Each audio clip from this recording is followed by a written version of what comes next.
Can you sit? Meditation cushion. G. Yes.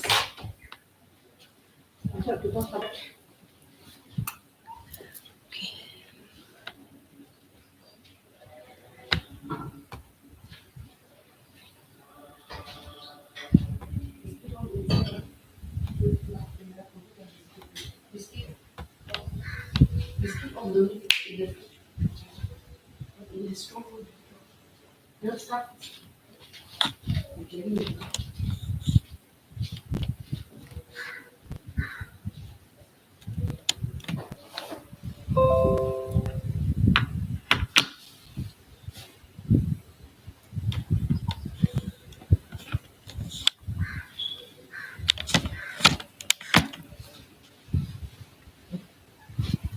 So Namo Buddhaya and Tashi good evening and welcome back to another class meditation session. Today is our 13th meditation session, and today we're about touching the heart. It's called Touching the Heart Meditation, a gateway into emotional freedom. So, just waiting for some to settle down. So, I just came back from a teaching uh, of Tara practice, very high lama is in town. So today I got the opportunity to listen to Se Rinpoche's teachings. Se Rinpoche from Manali is the great grandson of Toten Shakshashiri, master of meditation, Mahamudra, and also very good Hoa master. Very simple, very approachable, down to earth, yet very profound. So I just made it in the nick of time for our session this evening. So my apologies in case, yeah. So I know you have been waiting. Every single minute that is late is never going to come back. It's a time which is lost. I implore your patience and thank you for your deep kindness in accommodating uh, any kind of glitches, any kinds of difficulties, all these ongoing things that we have in Facebook sometimes. That you have been very patient and very kind to me, and I appreciate it. So, and I also would like to say that I also came back from 5-day retreat by Sony Rinpoche, Dzogchen teachings, organized by Pundarika Malaysia. So it has. This is a season to be really jolly in the sense that it is a Vesak time, and this is a very meritorious month, they say.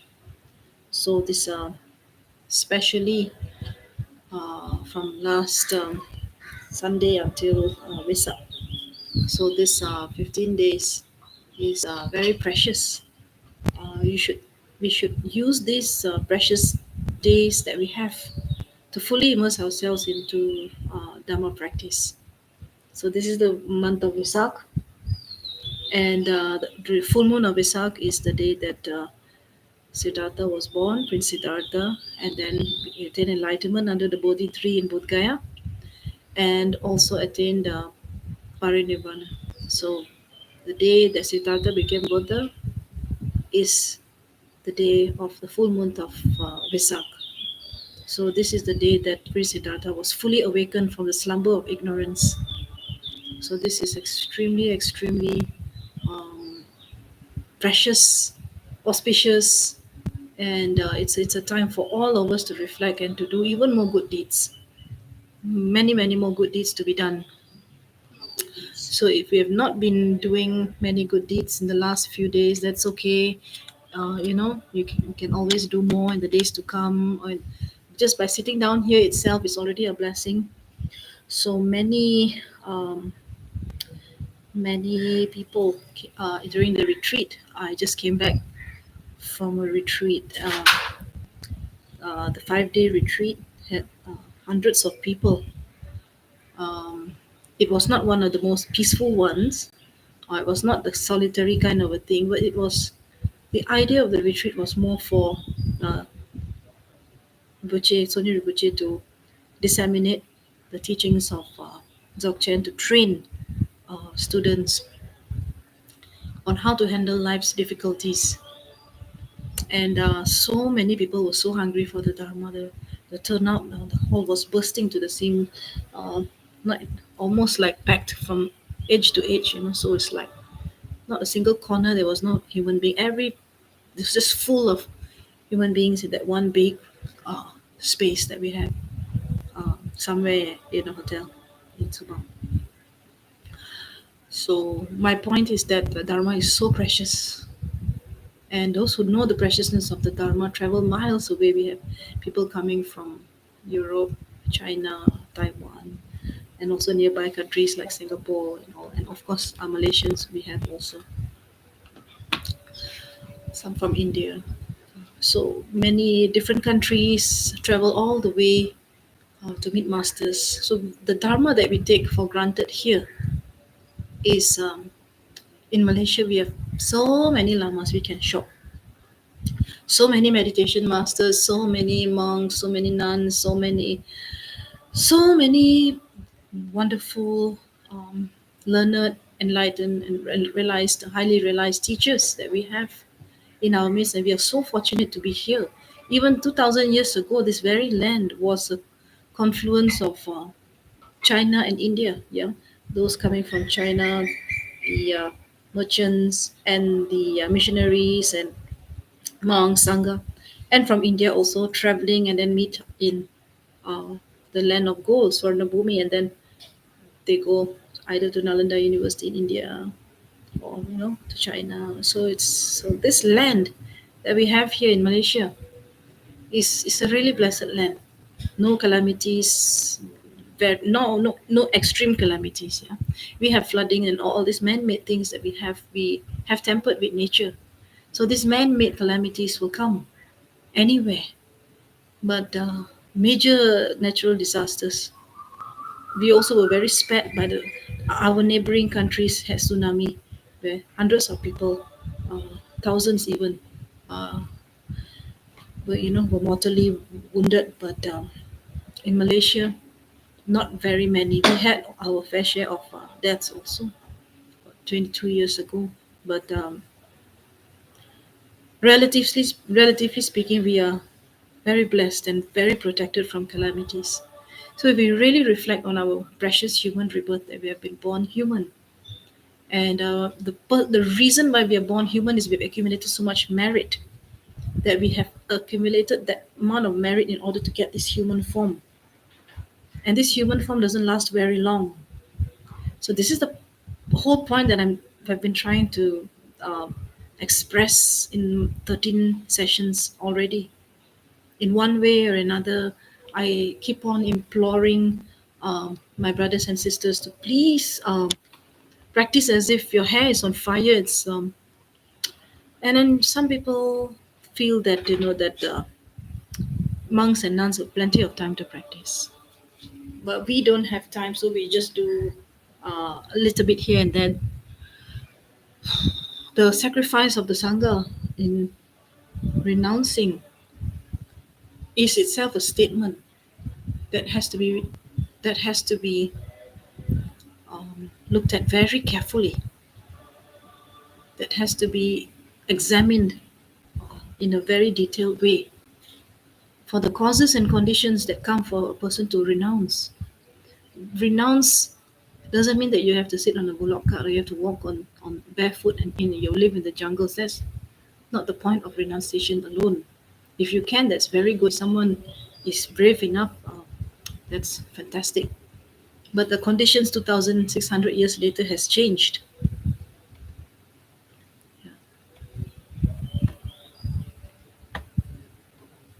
So the conditions 2,600 years later is that wanting to renounce, we have got to think about sustenance issues, many things, and yet many people also renounce. Renounce means what? We have that sense of urgency that the body doesn't is not going to last very long. Because we are born, we have to suffer birth, old age, sickness, and eventually we will die. And this is not something which is that you need to predict. This is not a prophecy that I'm going to die. This is a fact that I'm going to die. So, and the fact is that I will become sick. And if I'm very lucky, I will become old. So, signs of old age already manifesting here, right? Manifesting in the aches and pains that I can feel in my body now. Knees hurt from time to time, and today also during the meditation, the Tara practice, the Tara praises to the 21 Taras, the entire Tara sadhana that we did. Also very difficult to sit for a very long period of time. Uh, not not because of Then I start to realize that these are small little signs telling me that you see your body is also changing. So now, am I going to? What am I going to do about it? Am I going to complain that my body is changing, or am I going to use these warning signs that my body is giving me to practice even harder? Is this Vesak going to be? Uh, am I going to live long enough to see Vesak next week? Am I going to live long enough to wake up tomorrow morning? Am I going to live long enough to finish this meditation session today, the 13th one? What if during the meditation session I take my last breath and I don't take it again? So these are things that have happened before. People have given teachings and then they just seize their breath.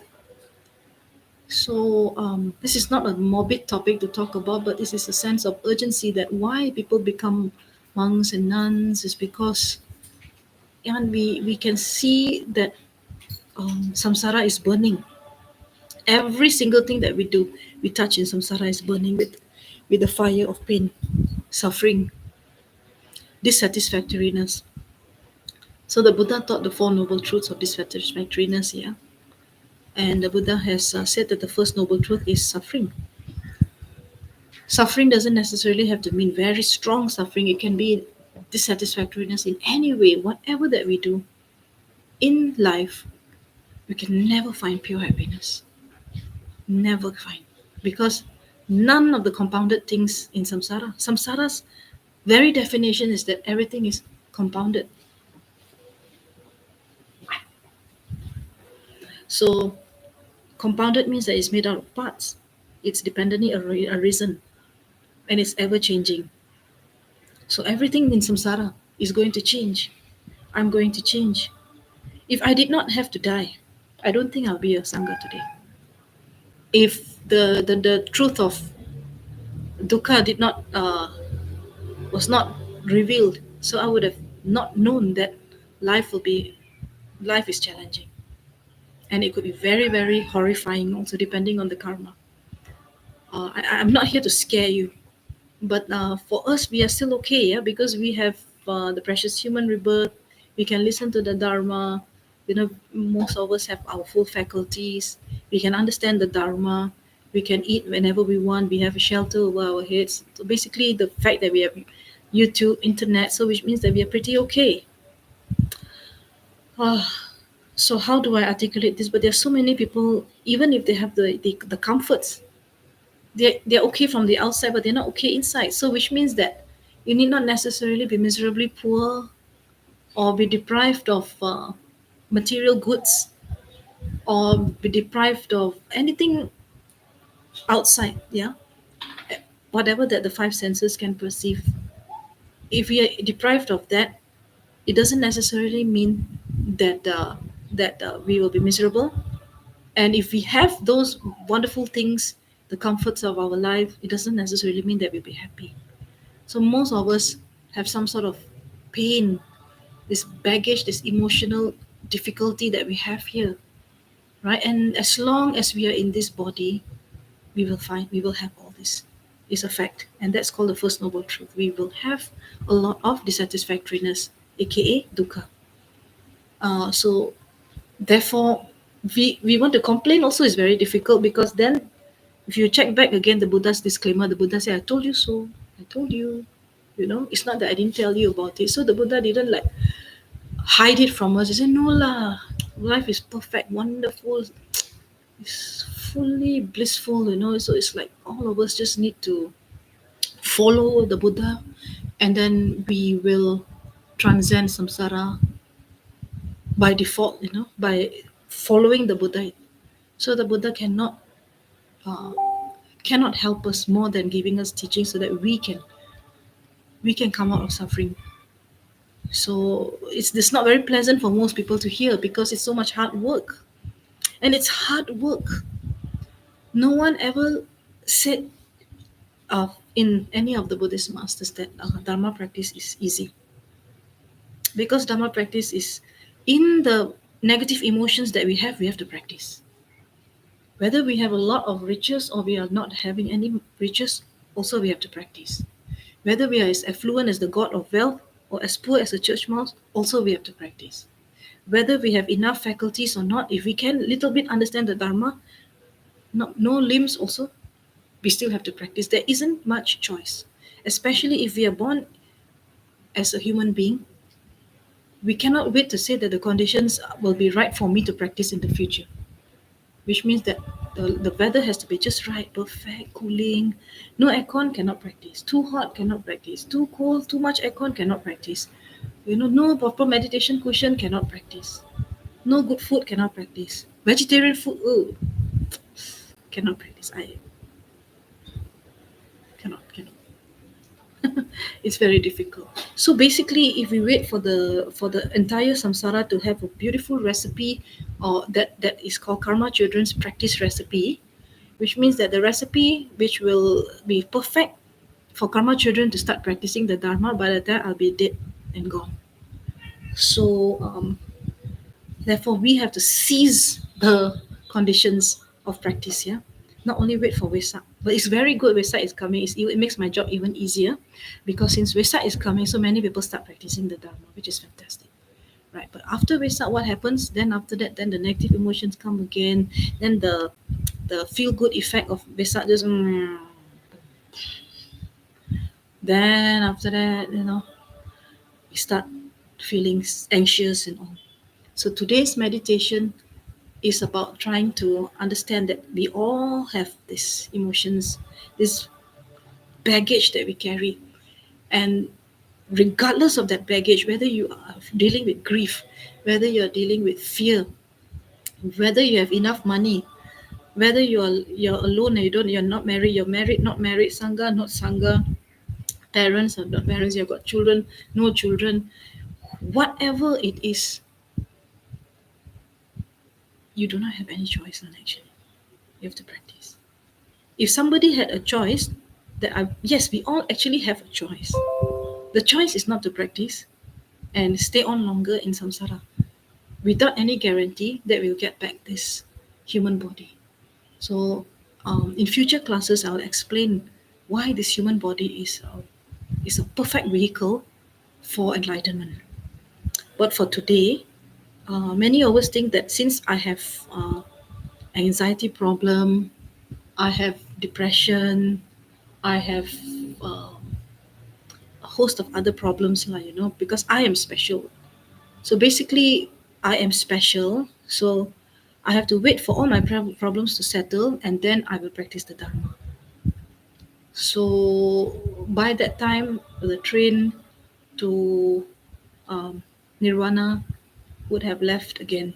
And then, by that time, the train to inner peace would have just left the station. By the time we decide that we finally want to practice, that train would have left the station. So why am I speaking like this? There's so many things in samsara that is warning us.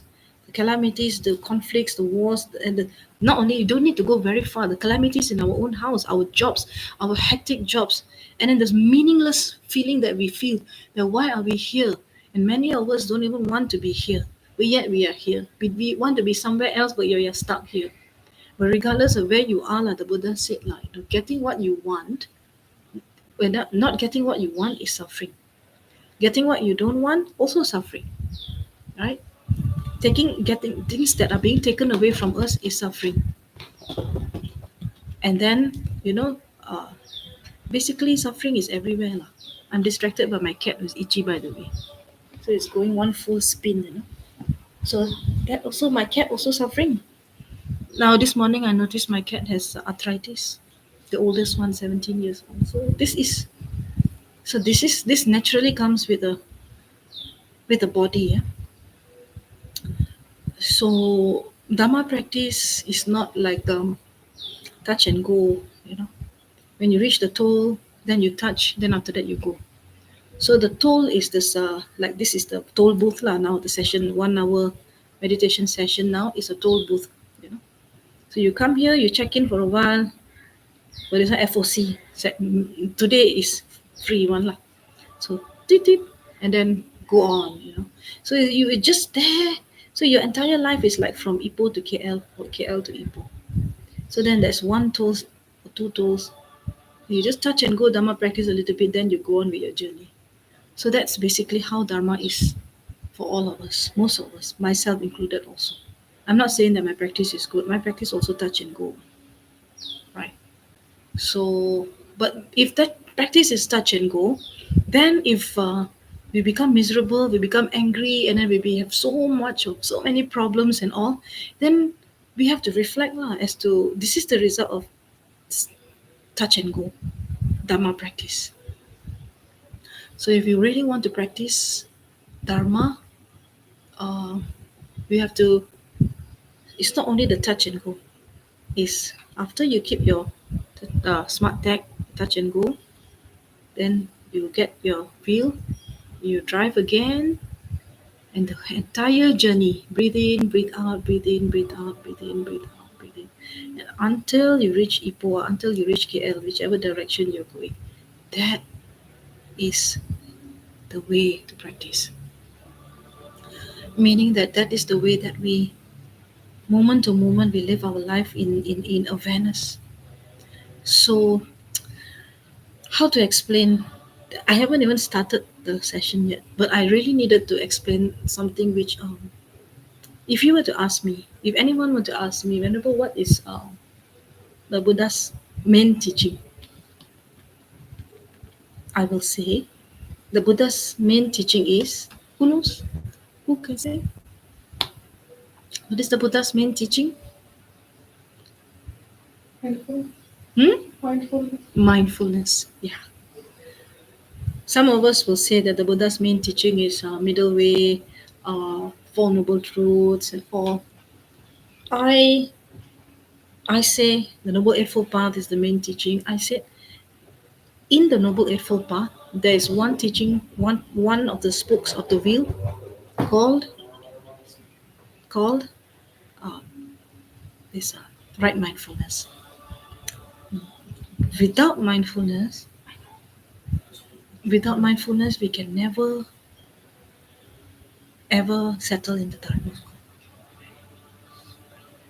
So when we have this mindfulness, then only the Dharma can penetrate into our minds. So without mindfulness, the Dharma cannot penetrate into our minds. Like that. So you see, why I say we are touch and go. Because when we come and sit and listen to the Dharma, our mind is here, or maybe not here. And then after this session is over, we get up, and then we walk fast. We start to eat like this, rush to the makan hall. Suddenly, get up and run to the toilet. Then suddenly you say, okay, come, let's go makan.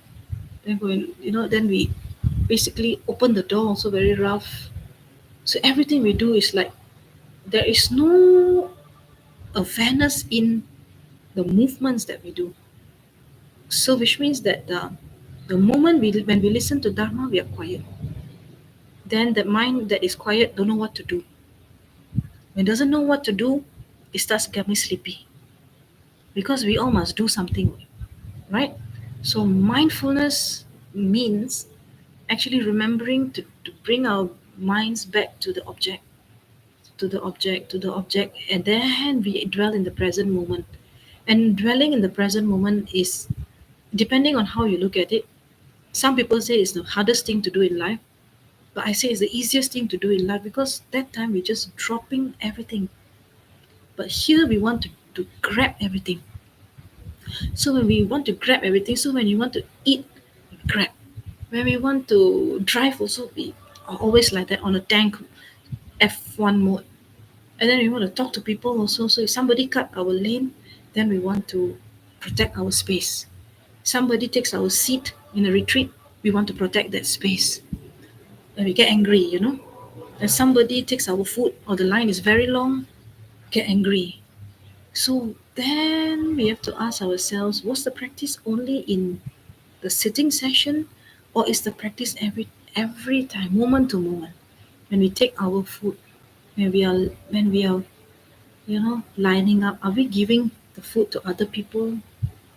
Are we actually, are we, as in like, are we giving chance to other people?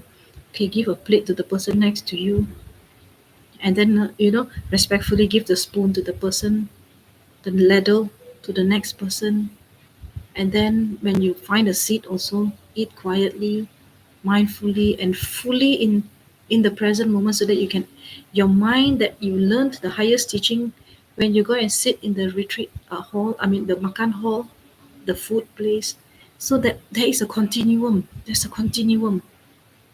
So strangely, immediately after teachings finish, like now today also, this teaching will finish in an hour's time, then after that we wake up, zoom, we just go.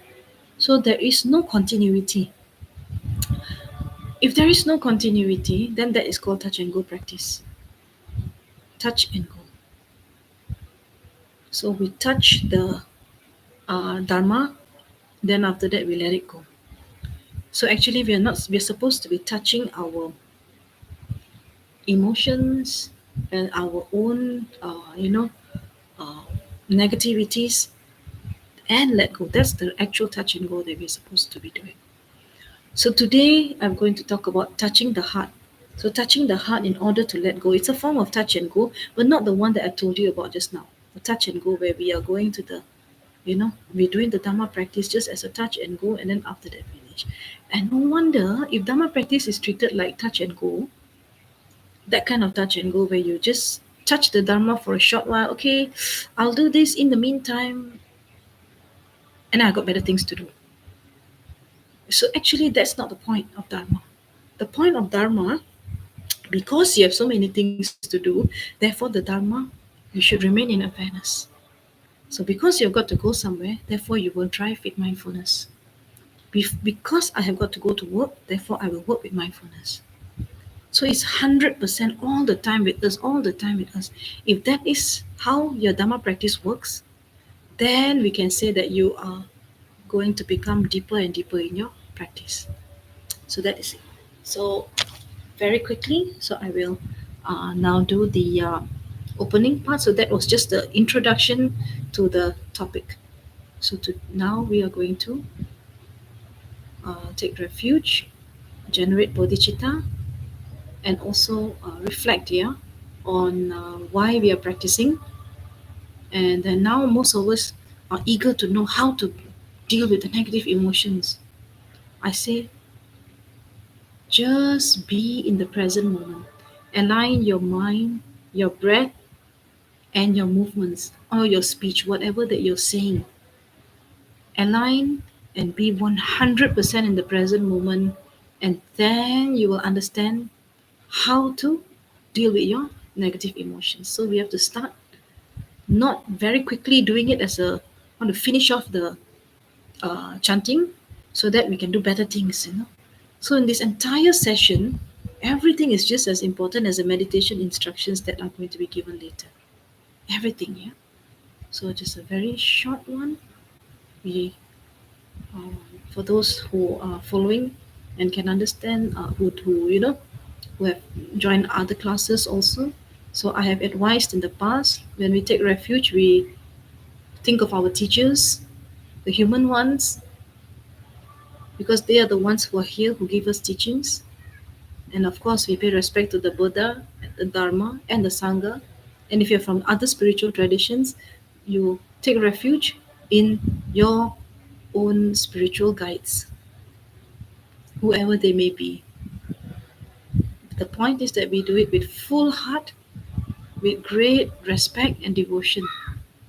And then we imagine our mother of this life and father of this life, mother on the left, father on the right of you. Whether they are deceased or not, they are here with us. And then all the mother sentient beings, each and every sentient being has been our father, mother, brother, sister in the past, so they're all behind us. And then in front of us is the all the objects of refuge. So with this, we are going to take refuge. Sangye chue dan so ki chok nam la Chang chu bar du dang ni chap su chi da gi jin so gi pe shu nam ki ro la pe chi sang gi ro bar sho sang ge chue dan so ki chok nam la Jang chu bar du dai ni chap su chi da gi jin so gi pe su nam ki dro la pen chi sang ge dro par sho sang ge chue dan so ki chok nam la Jang chu bar du dai ni chap su chi da gi jin so gi pe shu nam ki dro la ben chi sang gi dro par shu